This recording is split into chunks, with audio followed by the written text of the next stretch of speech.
বর্তমানে যে আধুনিক যুগ, এই যুগকে যখন আপনি একটু রিচার্জ করবেন, আপনি এই যুগকে যখন একটু নিজের মধ্যে একটু নিজেকে নিজের সাথে যখন একটু আলোচনা করবেন, এই জিনিসগুলোকে সামনে রেখে আপনি দেখবেন অনেকগুলো বিষয় আপনার কাছে খুব পরিষ্কার হয়ে যাবে। যেমন এই আধুনিক যুগে কোথায় কি হচ্ছে না হচ্ছে আমরা সশরীরে উপস্থিত না থাকলেও ওই বিষয়গুলো আমরা জানতে পারি। শুধু জানতে পারি তা নয়, এগুলো আমরা দেখতেও পারি, এগুলো আমরা দেখতেও পাই। কিসের মাধ্যমে? আমরা অনলাইন মিডিয়ার মাধ্যমে, ইন্টারনেটের মাধ্যমে যে আজকে আমাদের মাহফিল হচ্ছে, এগুলো সরাসরি সম্প্রচার করা হচ্ছে বা পরবর্তীতে এগুলো সমগ্র বিশ্বব্যাপী এগুলো সম্প্রচার করা হবে। এই ভুঁইয়াবাড়ির যে সমস্ত ভাইয়েরা আজকে মাহফিলে আপনাদের মতো সামনে বসে মঞ্চে বসে মাহফিল শ্রবণ করার সুযোগ হচ্ছে না, এই মিডিয়ার বদন্যতায় তারা আজকে না হলেও কালকে হলেও বা যে কোনো একটা সময় হলেও তারা প্রবাস জীবন থেকেও সেই সুদূর আপনার কাতার থেকে, আরব গাল থেকে, ইউরোপ থেকে আমাদের ভুঁইয়ার বাড়ির যে প্রবাসী ভাইয়েরা আছে বা আশেপাশের এলাকার যে প্রবাসী ভাইয়েরা আছে, তারা কিন্তু আরামসে আমাদের এই মাহফিল উপভোগ করতে পারবে অনলাইনের মাধ্যমে। তাহলে আমাদের সবকিছু রেকর্ডেড, সবকিছু রেকর্ড করা হচ্ছে। তো এক সময় আমাদের মুরব্বীরা বা আমাদের আগে এই আধুনিক যুগ যারা পায়নি, যারা কবরে চলে গিয়েছে, তারা কোরআনে পাকের আয়াতে কারিমা, হাদিসে পাকে রাসূল পাক সাল্লাল্লাহু আলাইহি ওয়াসাল্লামের বাণী তারা শ্রবণ করেছে। কিভাবে? যে উলামায়ে কেরাম তাকরীর করেছেন যে আমরা যে সমস্ত কর্মকাণ্ড করছি, আল্লাহ পাক সুবহানাহু ওয়া তাআলা দুইটা ফেরেশতা দিয়ে আমাদের কর্মকাণ্ডগুলো লিপিবদ্ধ করছেন। কিয়ামতের ময়দানে প্রত্যেক বান্দার হাতের মধ্যে আল্লাহ পাক সুবহানাহু ওয়া তাআলা তাদের কর্মকাণ্ডগুলো কিয়ামতের ময়দানে কারো ডান হাতে কারো বাম হাতে কিয়ামতের ময়দানে প্রত্যেকজনের আমলনামা তাদেরকে আল্লাহ দান করবেন। সুবহানাল্লাহ। তাহলে এখানে যেরকম ভিডিও হচ্ছে, রেকর্ড করা হচ্ছে, অডিও নয় ভিডিও, চিত্র সহ, আমাদের মনে রাখতে হবে আজকে যে আমরা গাউসিয়া কমিটি বাংলাদেশ সৈয়দিয়া তৈয়বিয়া ভুঁইয়া জামে মসজিদ শাখার ভাইয়েরা আজকে যে ইন্তজাম করেছে, আওলাদে রাসূলের মহব্বতে, আহলে বাইতের মহব্বতে, শুহাদায়ে কারবালার মহব্বতে আপনারা আর্থিকভাবে সহযোগিতা করে, আমার নওজওয়ান ভাইরা সার্বিকভাবে সহযোগিতা করে, তাদের শ্রম দিয়ে, তাদের মেধা দিয়ে আজকে যে এই আহলে বাইতের আলোচনা করার আর শোনার এরকম একটা সুন্দর পরিবেশ সৃষ্টি করেছে, এটা কি আমাদের আমলনামার রেকর্ডে থাকবে কি থাকবে না? আমাদের আমলনামার রেকর্ডে থাকবে কিনা? কিয়ামতের ময়দানে আল্লাহ পাক সুবহানাহু ওয়া তাআলা যখন আমার আর আপনার আমলনামা যখন আমাদেরকে আমাদের হাতে দান করা হবে, সেদিন আমাদের অন্য অন্য আমলের মতো আওলাদে রাসূলের মহব্বতে যে এখানে আপনার সময় কুরবানি দিয়েছেন, আওলাদে রাসূলের মহব্বতে, শুহাদায়ে কারবালার মহব্বতে যে আপনারা আজকের মসজিদের মাঠে উপস্থিত হয়ে আপনার দুনিয়ার যে ব্যস্ততা এটাকে আপনি ভুলে গিয়ে কিছুক্ষণ হলেও আপনি সময় কুরবানি দিয়েছেন, এই আমলনামা আল্লাহ পাক রব্বুল আলামিন আওলাদে রাসূলের মহব্বত যে প্রকাশ করেছি, এটাও আমার আমলনামার মধ্যে কিয়ামতের ময়দানে আল্লাহ আমাকে দান করবে। সুবহানাল্লাহ। তা হাদিসে পাকের মধ্যে আছে আমার রাসূল মা ফাতেমাতুজ জাহরা রাদিয়াল্লাহু তাআলা আনহার ব্যাপারে, ইমাম হাসান এবং ইমাম হুসাইন রাদিয়াল্লাহু তাআলা আনহার ব্যাপারে রাসূল পাক সাল্লাল্লাহু আলাইহি ওয়াসাল্লাম ইরশাদ করেছেন যে এই আমার ফাতেমাকে যে ভালোবাসবে সে আমাকেও ভালোবাসে। সুবহানাল্লাহ। আমার ফাতেমাকে যে রাজি খুশি করবে সে আমাকেও রাজি খুশি করলো। আমার ইমাম হাসান, ইমাম হুসাইন, হাসনাইনে কারিমাইন এদেরকে যে মহব্বত করলো সেই আমাকে মহব্বত করলো, আর যে আমাকে মহব্বত করলো আমার আল্লাহ ওই ব্যক্তিকে মহব্বত করে। সুবহানাল্লাহ। এগুলো হাদিসে পাক, আপনারা উলামায়ে কেরামের মুখে শুনেছেন। তাহলে আমরা এখানে এসেছি আজকে কার মহব্বতে? আহলে বাইতের মহব্বতে। কার মহব্বতে? আহলে বাইতের মহব্বতে। এই আহলে বাইতকে মহব্বত করার কথা আল্লাহ পাক সুবহানাহু ওয়া তাআলা আমার রাসূলকে শিখিয়ে দিয়েছেন, আমার রাসূলকে শিখিয়ে দিয়েছেন, ইয়া রাসূলুল্লাহ আপনি আপনার এই রিসালাতের ঢঙ্কা এটা আপনার শুধু 63 বছর জিন্দেগিতে চলেছে, আমি শুধু আপনার রিসালাতের এই বাণী আমি শুধু এই 63 বছর আপনার হায়াতে জিন্দেগানির মধ্যে দিয়েছি, শুধু এমন নয়, আপনার রিসালাতের ডঙ্কা আদম আলাইহিস সালাতু ওয়াস সালাম থেকে আজ পর্যন্ত আমি আল্লাহ উদ্দিন রেখেছি। সুবহানাল্লাহ। প্রত্যেক নবী রাসূল আমার রাসূলের রিসালাতের ডঙ্কা বাজিয়েছেন। ইয়া রাসূলুল্লাহ আপনি নিজে উপস্থিত হয়ে 63 বছর পর্যন্ত আপনি আপনার উম্মতের মাঝে আমি আল্লাহর ওয়াহদানিয়ত আপনি শিক্ষা দিয়েছেন, নবীর মহব্বত শিক্ষা দিয়েছেন, রাসূলের মহব্বত শিক্ষা দিয়েছেন। ইয়া রাসূলুল্লাহ আপনি এত আপনার রিসালাতের এর দীর্ঘ এই মেসেজগুলো আমি নবী রাসূলদের মাধ্যমে আমি প্রকাশ করেছি, আপনি নিজে প্রকাশ করেছেন। ইয়া রাসূলুল্লাহ কুল, কুল এটা আমরের সিগা, মানে ইম্পারেটিভ সেন্টেন্স, অর্থাৎ কাউকে আদেশ করার জন্য আপনি এটা করুন, আপনি ওখানে যান, আপনি এখানে বসেন, এগুলোকে আরবিতে আমর বলা হয়। এই সেন্টেন্সগুলোকে আমার আল্লাহ বলছেন ইয়া রাসূলুল্লাহ কুল, আপনি বলেন, লা আসআলুকুম আলাইহি আজরা। ইয়া রাসূলুল্লাহ আমার আল্লাহ আল্লাহর রাসূলকে শিখিয়ে দিচ্ছেন, আল্লাহর রাসূল নিজের থেকে বলছেন না, আল্লাহ আল্লাহ রাসূলকে শিখিয়ে দিচ্ছেন।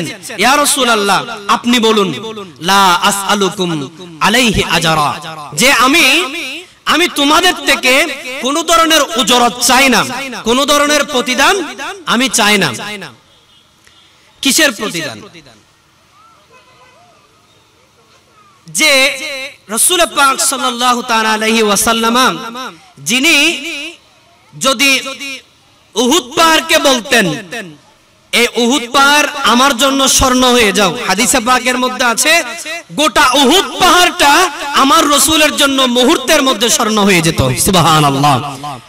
কিন্তু আমার রাসূল উহুদ পাহাড়কে স্বর্ণ করে গ্রহণ করেন নাই, উহুদ পাহাড়কে স্বর্ণ করে গ্রহণ করেন নাই, বরঞ্চ উহুদ পাহাড়কে আমার রাসূল উল্টো মর্যাদা দিয়েছেন।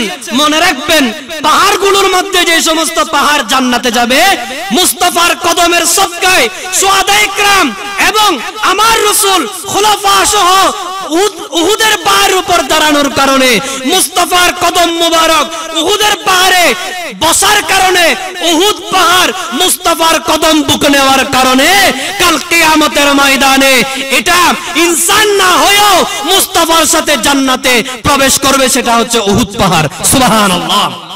মুস্তাফার কদমের সদকায়, শুহাদায়ে কিরামের কদমের সদকায়, কারণ সেদিন এই উহুদ পাহাড়ের উপর আমার রাসূলের আদরের সাহাবা শুহাদায়ে কিরামের মধ্যে অন্যতম শহীদ খলিফাতুর রাসূল আমার রাসূলের খলিফা, আমার রাসূলের মুহাব্বতের সাহাবী সিদ্দিক আকবর ছিলেন, ওমর রাদিয়াল্লাহু তাআলা আনহু ছিলেন। ওনাদের কদমের সদকায় মুস্তাফার দোয়ার বদৌলতে উহুদ পাহাড় ও জান্নাতের হকদার হয়ে গিয়েছে। সুবহানাল্লাহ। কিভাবে দুনিয়া করতে গেলে খুদা আসলে বিপদ আসলে মুসিবতে পড়লে ঈমান হেফাজত খুদার কারণে যেন ঈমানকে বিক্রি করতে না হয়, মুসিবতের কারণে যেন ঈমানকে বিক্রি করতে না হয়। আমার রাসূল দু জাহানের চাবিকাঠি যেই মুস্তাফার হাতে ছিল, ওই মুস্তাফা খুদাকে নিজে বরণ করে নিয়ে উম্মতদেরকে শিক্ষা দিয়েছেন, খুদা আসলেও বিপদ আসলেও মুসিবত আসলেও ঈমানকে বিক্রি করা যাবে না, বরঞ্চ খুদার সময় নিজে ধৈর্য ধারণ করে মুহাব্বতের পরিচয় দিয়ে আল্লাহর প্রেমের উপর, আহলে বাইতের প্রেমের উপর, আওলাদে রাসূলের প্রেমের উপর, সাইয়্যিদুশ শুহাদা ইমাম হুসাইন রাদিয়াল্লাহু তাআলা নূর প্রেমের মধ্যে নিজের ঈমানের মজবুতি ধরে রাখতে হবে। বড় করে বলুন সুবহানাল্লাহ। আল্লাহু আকবার। ইয়া রাসূলুল্লাহ, ইয়া গাউস, জিন্দাবাদ। মোহতারাম হাজরিন, এটা আমার রাসূলের শিক্ষা। আপনারা জানেন এটা প্রাসঙ্গিক আলোচনা নয়। রাসূল দু জাহান সাল্লাল্লাহু তাআলা আলাইহি ওয়াসাল্লামের মাত্র 21টি খেজুর মুস্তাফার হাত দিয়ে।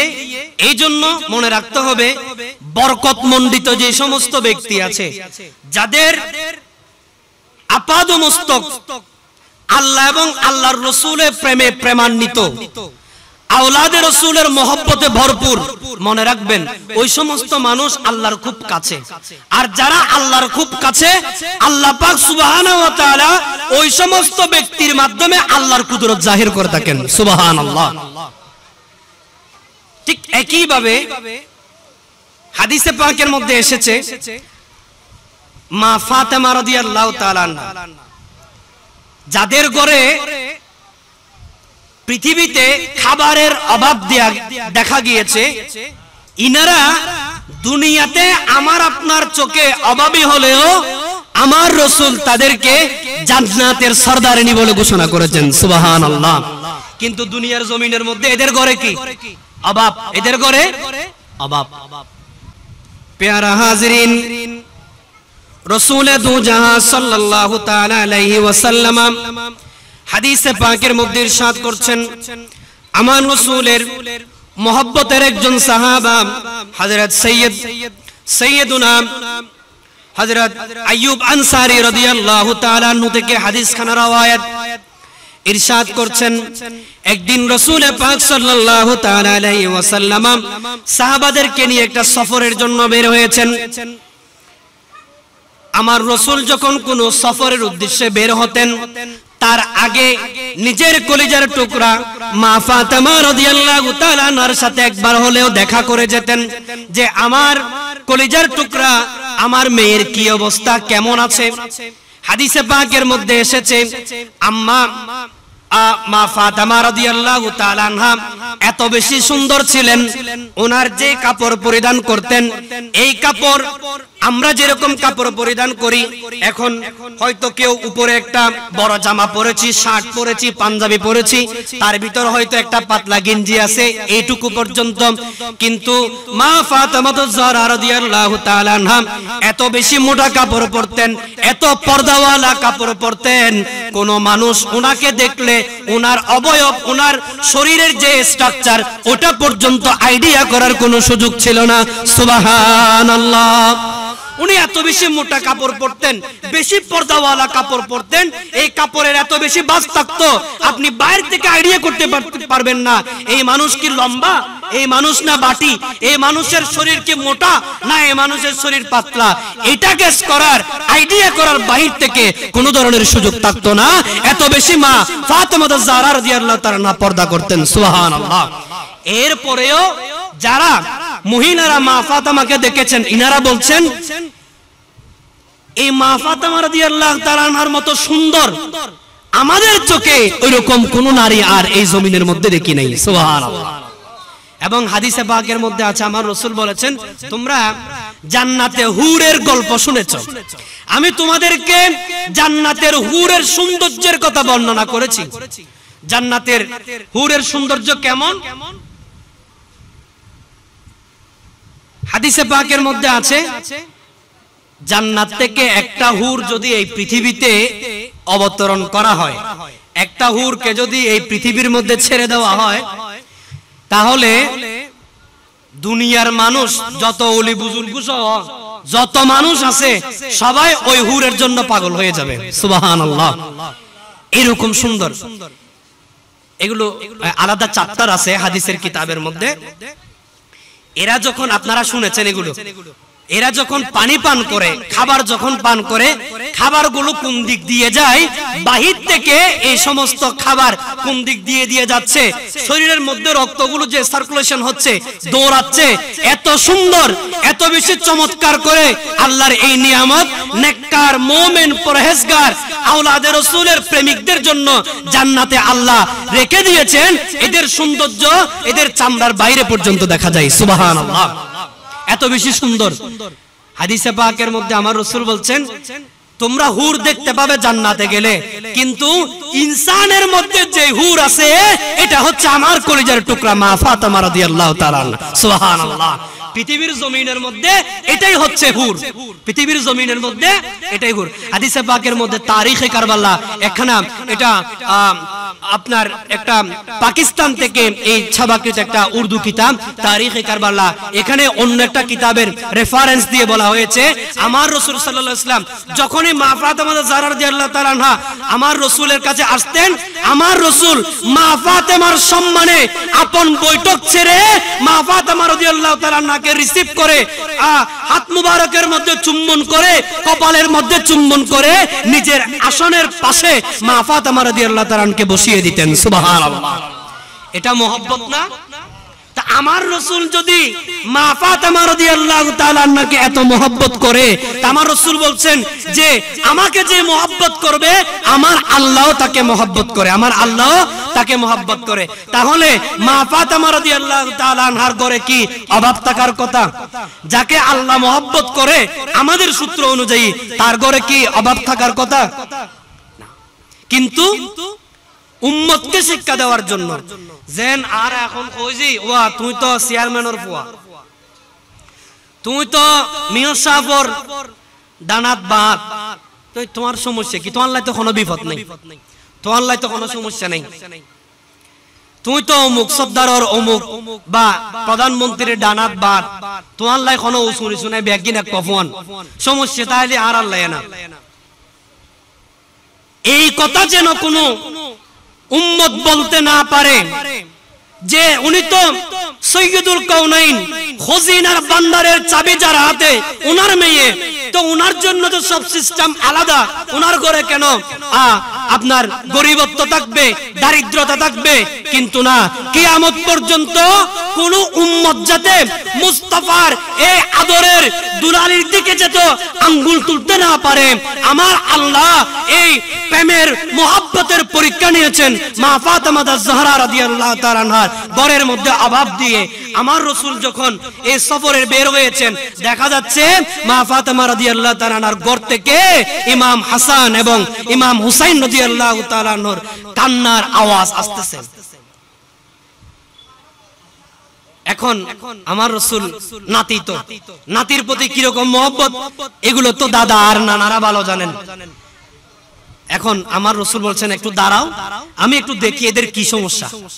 আমার রাসূল গেলেন, যাওয়ার পর মা ফাতেমা রাদিয়াল্লাহু তাআলা আনহাকে ডাকলেন। মা ফাতেমা রাদিয়াল্লাহু তাআলা আনহা আল্লাহর রাসূলের কাছে গেলে আল্লাহ রাসূল যেমন করেন, আল্লাহ রাসূল মা ফাতেমার কাছে আসলেও মা ফাতেমা রাদিয়াল্লাহু তাআলা ঠিক একই আচরণ করেন। উনিও আমার রাসূলের সম্মানার্থে দাঁড়িয়ে যান এবং আব্বাকে আপনার হাতের মধ্যে চুম্বন করে, বাবাকে জড়িয়ে ধরে মহব্বত করে নিজের আসনের পাশে নিজের আব্বা হুজুরকে বসতে দেন। সুবহানাল্লাহ, এভাবে আপ্যায়ন করলেন। আমার রাসূল বসলেন, বললেন যে ও মা, কি হয়েছে? আমার ছেলেরা, আমার নাতিরা কেন কান্না করতেছে? মা ফাতেমা রাদিয়াল্লাহু তাআলা বললেন, ইয়া রাসূলুল্লাহ, আমার ঘরে তো আজকে খাবার তো নাই, আজকে অনেক দিন যাবত আমার ঘরের মধ্যে আমার এই সন্তানদেরকে পান করানোর জন্য পানি পর্যন্ত নেই। ঘরের মধ্যে কি নাই? পানি পর্যন্ত নাই। ইয়া রাসূলুল্লাহ, আপনি তো আমাকে মাওলা আলীর সাথে শাদী দিয়েছেন, গরিবের সাথে আমাকে বিয়ে দিয়েছেন। মনে রাখবেন, পৃথিবীর মধ্যে মা ফাতেমা এবং আলী রাদিয়াল্লাহু তাআলা নূর এই শাদী মুবারক, এটা অন্য কারো সিদ্ধান্তে হয় নাই। স্বয়ং আল্লাহ পাক সুবহানাহু ওয়া তাআলা আরশ আজিম থেকে আমার রাসূলের কাছে ওহী করেছেন, ইয়া রাসূলুল্লাহ, আপনি নূরের সাথে নূরকে মিলিয়ে দেন। অর্থাৎ ইয়া আমার রাসূল জিজ্ঞেস করেছেন, ইয়া বারি তাআলা, নূরের সাথে কোন নূরকে মিলিয়ে দেব? ইয়া রাসূলুল্লাহ, আপনার থেকে যেই নূর বের হয়েছে মা ফাতেমা রাদিয়াল্লাহু তাআলা আনহার সাথে আপনার ভাই হযরত আলী রাদিয়াল্লাহু তাআলা নূর সাথে শাদী মুবারক করিয়ে নূরের সাথে নূরের সম্পর্ক করে দেন। সুবহানাল্লাহ। ইয়া রাসূলুল্লাহ, আপনি তো আমাকে গরিবের সাথে বিয়ে দিয়েছেন, আমার ঘরের মধ্যে কিছু নেই। ইয়া রাসূলুল্লাহ, আমার ঘরের মধ্যে আমার ইমাম হাসান এবং ইমাম হুসাইন রাদিয়াল্লাহু তাআলা আনহুমাকে পান করানোর জন্য পানি পর্যন্ত নেই। আমার রাসূল বলছেন, দাও দাও, ইমাম হাসানকে আমার কোলে দাও, আমি একটু আদর করে দেখি তাদের কোন ধরনের কান্না বন্ধ করাতে পারি না কিনা। হাদিসে পাকের মধ্যে আছে আমার রাসূল সর্বপ্রথম ইমাম হাসান রাদিয়াল্লাহু তাআলা আনহুকে কোলে নিলেন, অনেকক্ষণ পর্যন্ত নূরে মুস্তাফার সিনা মুবারকের সাথে জড়িয়ে অনেকক্ষণ পর্যন্ত আদর করলেন। কিন্তু না না, এই ইমাম হাসান রাদিয়াল্লাহু তাআলা নূর এত বেশি তৃষ্ণার্ত ছিলেন, কোন ধরনের আদরের কারণে কান্না বন্ধ হচ্ছে না। আমার রাসূল অনেক চেষ্টা করলেন, কোন ধরনের কান্না বন্ধ করার কোনো উপায় পেলেন না। শেষ পর্যন্ত ওই সাহাবীদেরকে বললেন, ও আমার সাহাবীরা, তোমাদের কাছে কি কোন ধরনের পানির ব্যবস্থা আছে কিনা? সামান্যটুকু পানি দাও, আমি আমার ইমাম হাসানকে পান করাবো। সুবহানাল্লাহ। মুহতারাম হাজিরিন, কারবালার জমিনের মধ্যে পানির যে অভাব হবে, 3 দিন পর্যন্ত যদি পানি থাকবে না, পানি না খেয়ে কিভাবে নিজের ঈমানকে মজবুত রাখতে হয়? আওলাদ রাসূল, আমার রাসূলের এই দৈহিত্র, আমার রাসূলের এই নাতি, এরা মার কোলে বসে বসে যখন পর্যন্ত নিজের জবান দিয়ে কথা বলতে পারে না, তখন থেকে ওই কারবালার পানি ছাড়া প্রশিক্ষণ মায়ের কোলে আরম্ভ করে দিয়েছেন। সুবহানাল্লাহ। এটা শুধু কারবালার জমিনে গিয়ে পানির অভাব বোধ করেছে শুধু সেখানে, এরকম নয়। মনে রাখবেন, সেনাবাহিনীদের কাফেলার মধ্যে সেনাবাহিনীদের যে আপনার কি আছে, তাবু আছে, যেখানে প্রশিক্ষণ করানো হয়, ওখানে একটা শ্লোক আছে, ওখানে একটা ডায়লগ আছে, ওখানে লেখা আছে কঠিন প্রশিক্ষণ। প্রশিক্ষণ কি? কঠিন, কিন্তু যুদ্ধ সহজ। যুদ্ধ কি? আপনার প্রশিক্ষণ যদি পারফেক্ট হয়, তাহলে আপনার যুদ্ধ করতে কষ্ট হবে না। প্রশিক্ষণ কঠিন, যুদ্ধ কি? সহজ। যুদ্ধ, আপনি কোন সেনাবাহিনীকে যদি প্রশিক্ষণ না দিয়ে যুদ্ধে পাঠিয়ে দেন, তাহলে সে কি যুদ্ধ করতে পারবে? তার উপর কি আপনি ভরসা করতে পারবেন? না, কারণ তার কি নাই? কোন ধরনের প্রশিক্ষণ নাই। কারবালার জমিনে 61 হিজরির 10 মুহররম যে পানির অভাব থাকবে, খাদ্যের অভাব থাকবে, এই প্রশিক্ষণ মা ফাতেমা রাদিয়াল্লাহু তাআলা আনহা, মাওলানা আলী রাদিয়াল্লাহু তাআলা আনহু নিজের কুলের মধ্যে নিয়ে ইমাম হাসান, ইমাম হুসাইন রাদিয়াল্লাহু তাআলা আনহুকে খাবারের যে আপনার অভাব, পানির যে সংকট, সেটা লালন পালন করে করে যখন থেকে মুখ দিয়ে কথা বের হয় নাই, দুলনার মধ্যে ছিল, তখন থেকে সে কারবালার প্রশিক্ষণ দেওয়া হয়েছে। বড় করে বলুন সুবহানাল্লাহ। আমার রাসূল ইমাম হাসানকে নিলেন, নেওয়ার পর নিজের কোল মোবারকে নিলেন, কান্না বন্ধ হলো না। সাহাবায়ে কেরামদের থেকে পানি তালাশ করলেন, কেউ এক ফোঁটা পানি দিতে পারলো না। কারবালার জমিনে কি পানি দিয়েছিল? কয়দিন? একদিন, 2 দিন না, টানা 3 দিন। খাবার বন্ধ হয়ে গিয়েছে আর অনেক আগে। পানি বন্ধ কয়দিন? 3 দিন পর্যন্ত আপনার পুরুষ বলেন, মহিলা বলেন, জওয়ান বলেন, বালেগ বলেন, নাবালেগ বলেন, শিশু বলেন, কারো আপনার এই কণ্ঠনালী দিয়ে পানি কি জিনিস নামে নাই। 3 দিন পর্যন্ত পানি ছিল, কিন্তু পানি দেয় নাই। এই সাহাবায়ে কেরামদের থেকে পানি চেয়েছেন, পানির ব্যবস্থা হয় নাই। মিল আছে কি নাই? কারবালা জমিনের সাথে মিল আছে কি নাই? পানি নাই। তাহলে আমার রাসূল কি করলেন? মহব্বত দেখেন, আমার রাসূল শেষ পর্যন্ত ইমাম হাসান রাদিয়াল্লাহু তাআলা আনহুকে কোল মোবারকে নিয়ে আপন জিহ্বা মুবারক ইমাম হাসান রাদিয়াল্লাহু তাআলা আনহুর জবানের মধ্যে ঢুকিয়ে দিয়েছেন। সুবহানাল্লাহ। ইমাম হাসান রাদিয়াল্লাহু তাআলা আনহুর সেখান থেকে আমার নূরে মুস্তাফার নূরি জবানের এই নূরি জিহ্বা মুবারক চুষতে লাগলো। চুষতে চুষতে দেখা যায় এক সময় ইমাম হাসান রাদিয়াল্লাহু তাআলা আনহুর কান্না বন্ধ হয়ে গিয়েছে। সুবহানাল্লাহ। ঠিক উনি যখন কান্না বন্ধ হয়ে গেল, উনাকে রাখলেন। দেখা যাচ্ছে ইমাম হুসাইন রাদিয়াল্লাহু তাআলা আনহুর কি অবস্থা, আমার রাসূল কোলে নিলেন। ইমাম হুসাইন রাদিয়াল্লাহু তাআলা আনহুর জবানে পাকের মধ্যে আপন আপনার জিহ্বা মুবারক ঢুকিয়ে দিয়ে ইমাম হুসাইন রাদিয়াল্লাহু তাআলা আনহুকে নূরি জবানের নূরি জিহ্বা মুবারক দিয়ে আমার রাসূল তৃপ্তি ভরে পানি পান করে দিয়েছেন। সুবহানাল্লাহ। যুদ্ধের ময়দানে যখন পানির সংকট পড়েছে, মুখতাসার কথা, আমার রাসূল পানির সংকট যখন দেখতে পেয়েছেন, মুস্তাফার সংক্ষেপ কথা, হাত মুবারক এভাবে আপনার পানির তলের মধ্যে দিয়ে দিয়েছেন। আমার আল্লাহ মুস্তাফার হাত মুবারকের এই পাকা ছিদ্র দিয়ে, এই পাকা জায়গা দিয়ে পানির নহর বের করে দিয়েছেন। সুবহানাল্লাহ। অসংখ্য সাহাবায়ে কেরাম তারা তৃপ্তি ভরে পানি পান করেছে এবং তাদের যে পানির মশক ছিল, এগুলো মুস্তাফার হাত থেকে যে পানির নহর বের হয়েছে ওখান থেকে তাদের মশক ভরে নিয়েছেন, তাদের যাত্রা শেষ হওয়া পর্যন্ত এই পানি পান করেছে। সুবহানাল্লাহ। আমাদের আজকে এই ইজিপ্ট বাহিনীর সম্পর্কে আমাদের কোনো বাক্য নাই, কোনো শব্দ নাই, কোনো মহব্বতের কোনো চিহ্ন মাত্র নাই। তোমরা কেমন পাষাণ, কেমন ফাসিক, যেই মুস্তাফার হাত দিয়ে আল্লাহ পাক সুবহানাহু ওয়া তাআলা এই জমিনের মধ্যে পানির নহর বের করেছেন।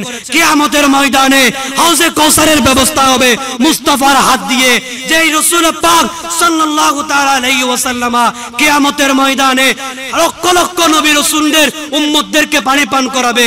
ওই নবীর দহিত্রকে, ওই নবীর কলিজার টুকরা নাদিকে তোমরা কারবালার জমিনের মধ্যে পানি না দিয়ে শহীদ করে দিয়েছো। আল্লাহ না জানে কিয়ামতের ময়দানে তোমাদের কি অবস্থা হবে।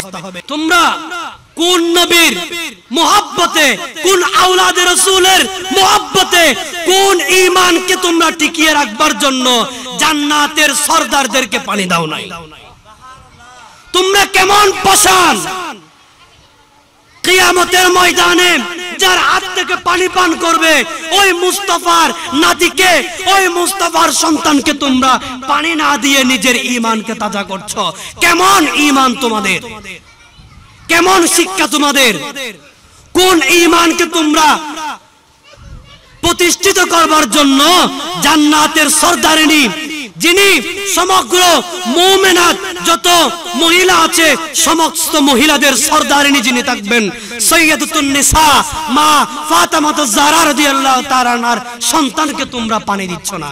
যাদের হাত দিয়ে জান্নাতের মধ্যে খাবার বন্টন হবে তাদেরকে কারবালার জমিনে তোমরা খাবার না দিয়ে কোন ঈমানদারের পরিচয় তোমরা দিয়েছো?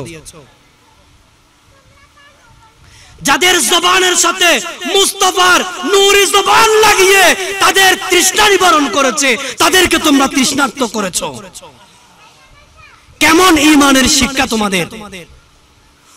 কোন আহলে বাইতের মহিলাদেরকে তোমরা এই প্রায় 4 মাস 10 দিন পর্যন্ত তোমরা তাবুতে রেখেছো? 22,000 সৈন্যর সামনে কোন আহলে বাইতের এই পর্দানসীন, এই পর্দার আড়ালে যাদেরকে চাঁদ সূর্য পর্যন্ত ভালো করে দেখে নাই তাদেরকে তোমরা 22,000 সৈন্যের সম্মুখে তোমরা এই তাবুর মধ্যে বন্দী করে রেখেছো। আমার রাসূলকে এটা শিক্ষা দিয়েছে। মোহাব্বত কি এটাকে বলা হয়?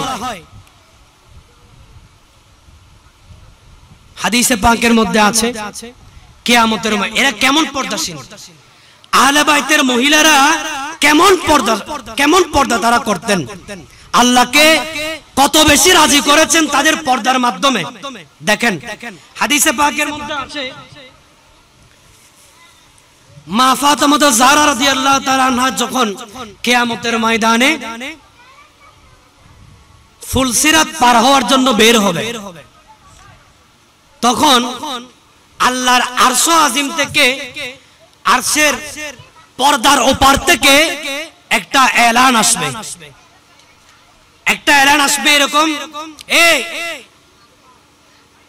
আজকের হাসরের ময়দানের মানুষেরা তোমরা তোমাদের নজরকে, তোমাদের চেহারাকে, তোমাদের দৃষ্টিকে তোমরা নিচের দিকে করে নাও, তোমাদের দৃষ্টিকে তোমরা নিচের দিকে করে নাও। কেন তোমরা জানো অল্প কিছুক্ষণের মধ্যে জান্নাতের সরদারিনী মা ফাতেমা জাহরা বিনতে মুস্তাফা সাল্লাল্লাহু আলাইহি ওয়াসাল্লাম 70,000 হুরদেরকে নিয়ে ফুলসিরাত পার হওয়ার জন্য, হাদিসে পাকের মধ্যে এইভাবে আছে বিজলির নেই ফুলসিরাত পার হওয়ার জন্য 70,000 হুর নিয়ে কিয়ামতের ময়দানে প্রকাশ হবে। উনার পর্দাকে অক্ষুণ্ণ রাখার জন্য কিয়ামতবাসীরা তোমরা তোমাদের নজরকে নিচের দিকে করে রাখো। বিনতে মুস্তাফা সাল্লাল্লাহু তাআলা আলাইহি ওয়াসাল্লাম এখন ফুলসিরাত পার হবে। সুবহানাল্লাহ। আল্লাহ তাদের পর্দা দিয়ে এত বেশি আল্লাহকে রাজি খুশি করেছে কিয়ামতের ময়দানেও আল্লাহ যখন মানুষ নিজের মাকে চিনবে না, বাবাকে চিনবে না, হাদিসে পাকের মধ্যে আছে প্রত্যেকটা মানুষ উলঙ্গ থাকবে কিন্তু একজন আরেকজনের দিকে তাকানোর পর্যন্ত সুযোগ থাকবে না। সুবহানাল্লাহ। পাশের মানুষটা যে উলঙ্গ সেটা দেখারও কোনো সুযোগ নাই। সেই জায়গায় ওইরকম একটা মুমূর্ষ সময় আমার আল্লাহ বলবেন ফেরেশতাদের মাধ্যমে যে তোমরা তোমাদের নজরকে দৃষ্টিকে অবনত করো, কারণ পৃথিবীর সর্বশ্রেষ্ঠ যে পর্দানসীন মহিলা যে আমাকে পর্দা দিয়ে জমিনের মধ্যে খুশি করেছে, আমার রাসূলের মহব্বতের কলিজার টুকরা কন্যা এখন তোমাদের সামনে দিয়ে ফুলসিরাত পার হবে। ওনার ওই জুলুস, আমরা জুলুস করি না? আওলাদে রাসূলদেরকে নিয়ে মহব্বত করে কি করি? জুলুস করি। কিয়ামতের ময়দানে মা ফাতেমা রাদিয়াল্লাহু তাআলা আনহার শানে আমার আল্লাহ ৭০,০০০ জান্নাতের হুর দিয়ে জুলুস করে করে সেই দিন ফুলসিরাত পার করাবে। সুবহানাল্লাহ। এই আল্লাহু আকবার।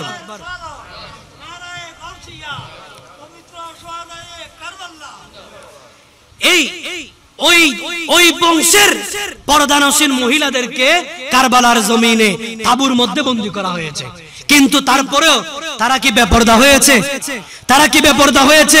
3 দিন পানি বন্ধ ছিল। আলী আসগরের মতো পানি না দিতে আহলে বাইতের মহিলাদের স্তনের মধ্যে দুধ পর্যন্ত শুকিয়ে গিয়েছে। আলী আসগর রাদিয়াল্লাহু তাআলা আনহু এইটুকু পানি দিলে আর কিবা ক্ষতি হতো, তারপরও পানির অভাবে হযরত আলী আসগর রাদিয়াল্লাহু তাআলা আনহুকে পানির বদৌলতে, পানির বদলায় তীর নিক্ষেপ করে এই মাসুম শিশুকে পর্যন্ত শহীদ করে দিয়েছে। মাসুম শিশু যে যুদ্ধের ময়দানে যাওয়ার কুওয়াত নাই, তাকত নাই, যুদ্ধ করার শক্তি নাই, মহিলাদের যুদ্ধ করার শক্তি নাই, নিয়ম নাই, তারপরও তাদেরকে পানিবন্দী করা হয়েছে, পানিবন্দী হয়েছে, তাঁবুতে বন্দী হয়েছে, তারপরও তারা এই কারবালার শিক্ষা হচ্ছে তারা ঈমান বিক্রি করে নাই। সুবহানাল্লাহ। তাঁবুতে বন্দী ছিল, পানির অভাব ছিল, খাদ্যের অভাব ছিল। ৭২,০০০ সৈন্যের বিপরীতে 22,০০০ সৈন্যের বিপরীতে ৭২ বা ৮২ জন আপনার নারী পুরুষ মিলে তারা যুদ্ধের ময়দানে অবতীর্ণ হয়েছিল। তারপরেও তারা তাদের ঈমানকে, তাদের পর্দাকে, তাদের ইজ্জতকে তারা 1 সেকেন্ডের জন্যও এই ইজিদ বাহিনীর ফাসিকদের হাতের মধ্যে তুলে দেয় নাই। সুবহানাল্লাহ। এই কারবালার শিক্ষা হচ্ছে এটা, কারবালার শিক্ষা হচ্ছে এটাই। সাতাজুদিন ইনশাআল্লাহু মিনাস সাবিরিন। বিপদ আসবে তাই বলে কি আমি আমার ঈমানকে বিক্রি করে দিব? আমি কি আমার আকীদাকে বিক্রি করে দিব? আমি কি আহলে বাইতের মহব্বত আমার অন্তর থেকে সরিয়ে দিব? আজকে আমাদের মা বোনদেরকে বুঝতে হবে, কারবালার জমিনের মধ্যে পুরুষের থেকে নাবালক এবং মহিলার সংখ্যা বেশি ছিল। পুরুষের থেকে যুদ্ধে অংশগ্রহণ করতে পারে এরকম পুরুষের থেকে নাবালক এবং মহিলাদের সংখ্যা আরো বেশি ছিল। কিন্তু আপনারা জানেন 10তম দিনের আগে 9তম অর্থাৎ 9 মুহররম ইমাম হুসাইন রাদিয়াল্লাহু তাআলা আনহু তাঁবুর মধ্যে এসে সকল সদস্যকে ডেকে বলেছিলেন যে ও আমার পরিবারের সদস্যরা, এই জমিনের মধ্যে শুধু দুশমনি থাকলে শুধু আমি ইমাম হুসাইনের সাথে দুশমনি শুধু আমার সাথে। আমাকে যদি তারা পেয়ে যায় তাহলে তোমাদের উপর আর কোন ধরনের কি করবে না, হামলা করবে না, তোমাদেরকে অত্যাচার করবে না। আমি চাই তোমরা আমার জন্য কষ্ট না করে তোমরা এই রাতের অন্ধকারের মধ্যে যেদিকে পারো তোমরা মদিনার পথ ধরো, তোমরা মদিনার পথ ধরো, তোমরা চলে যাও। তারা যখন আমি ইমাম হুসাইনের রক্ত ছাড়া ক্ষান্ত হবে না, তারা যেন আমি ইমাম হুসাইনের রক্ত ছাড়া তারা দমবার পাত্র নয়, তাহলে তোমরা চলে যাও, আমি থাকি। কিন্তু নবী পরিবারের সকল সদস্য একমত পোষণ করলেন যে ও আমাদের নেতা, আমাদের কর্তা, আমরা আপনাকে ফেলে রেখে কারবালার জমিন ত্যাগ করতে পারবো না। এটা আমার রাসূলের শিক্ষা নয়। কিয়ামতের ময়দানে আমার রাসূলকে আমরা কিভাবে জবাব দেব? সুবহানাল্লাহ। তারা সেদিন ইমাম হুসাইন রাদিয়াল্লাহু তাআলা আনহুকে ত্যাগ করে নাই। এটা একটা শিক্ষা হচ্ছে যে আমরা কখনো আমাদের ইসলামের যারা নেতৃত্ব দিবে, যারা আপনার ঈমান আমল হেফাজত করবার জন্য যারা অগ্রণীর ভূমিকা পালন করবে, হাজার মুসিবত আসলেও আমরা কখনো তাদেরকে ছেড়ে যেতে পারি না, আমরা তাদেরকে ছেড়ে যেতে পারি না। এই শুহাদায়ে কারবালার অন্যতম একটা শিক্ষা হচ্ছে মহিলারাও সেদিন বিপদগ্রস্ত ছিল, মহিলারাও সেদিন অভাবের মধ্যে ছিল, কিন্তু তারা তো বেপরদা হয়ে তারা তো নিজের পর্দাকে ছেড়ে দিয়ে তারা সেদিন 22,000 সৈন্যর সামনে দিয়ে তারা চাইলে মদিনায় চলে যেতে পারত, তারা চাইলে মক্কায় চলে যেতে পারত, কিন্তু তারা অবাক থাকলেও আওলাদে রাসূলের মহব্বত তাবুর মধ্যে প্রকাশ করেছে। সুবহানাল্লাহ। কিন্তু এই কারবালার জমিনের অন্যতম একটা শিক্ষা হচ্ছে যে মহিলাদের ঘরে পুরুষ কর্তৃক অভাব থাকলেও সকল পুরুষ যে কোটি কোটি টাকা ইনকাম করতে পারবে, সকল পুরুষ যে মহিলাদের সব চাহিদা পূরণ করতে পারবে এমন কিন্তু নয়। আমাদেরকে মনে রাখতে হবে যাদের ঘরের মধ্যে সৈয়দুল কৌনাইন, কৌনাইন মানে কি? কৌনাইন শব্দের অর্থ হচ্ছে দুইটা জাহান, দুনিয়া এবং আখিরাত। যাদের ঘরের মধ্যে সৈয়দুল কৌনাইন মানে দুই জাহানের বাদশা স্বয়ং নবী দুজা সাল্লাল্লাহু আলাইহি ওয়াসাল্লাম আছেন, অর্থাৎ যার বাবা স্বয়ং রাসূল পাক সাল্লাল্লাহু আলাইহি ওয়াসাল্লাম, তাদের ঘরে অভাব আছে কি নেই? মা ফাতেমার ঘরে অভাব ছিল কি ছিল না? কিন্তু আমার রাসূল তো দুই জাহানের বাদশা, কিন্তু ঘরে কি আছে? অভাব। মা ফাতেমা রাদিয়াল্লাহু তাআলা স্বয়ং নিজে জান্নাতের সরদারিনী। তো বেহেশতের মধ্যে কি খানার অভাব হবে না?